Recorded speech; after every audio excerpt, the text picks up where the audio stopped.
صح، هو المليار ونص تاع حق الشوفه وين راح؟ يا ودي يهديك مربي نتوما، والله يهديك مربي. كيفاش باغيين دولة تدخل للبريكس ومازال الشعب نتاعها يخدم في الفوتوكوبي تاع البطاقة البيومترية؟ هيهديك ربي يا خويا. كذبونا كي شغل واحد مادي الباك ب10 وحاب يدير ميديسين. خويا نقول لك حاجة، البريكس ما تدخلوش باللوبيا والعدس. يديك ربي دولة ماهيش قادرة تدير حتى اكتفاء ذاتي في مادة الحليب، وتعاني من هذا المشكل منذ أكثر من 5 سنوات. حابة تدخل البريكس؟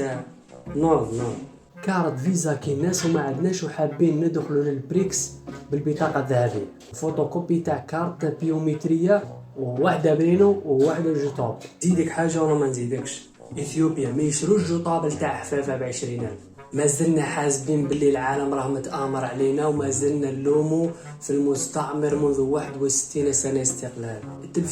فكريا حنايا ماناش متحررين.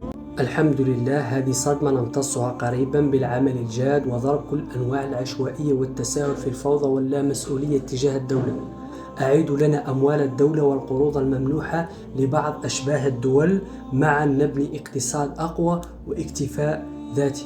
والله لو الدولة تستغل في الشباب اللي عند الجزائر والطاقة اللي عند الشباب، والله نخلوها دولة من أعظم الدول، ونكون نعرفوا قيمة الشباب اللي عند كل دولة. والله الشباب راهو أعظم من الذهب وأعظم من البترول.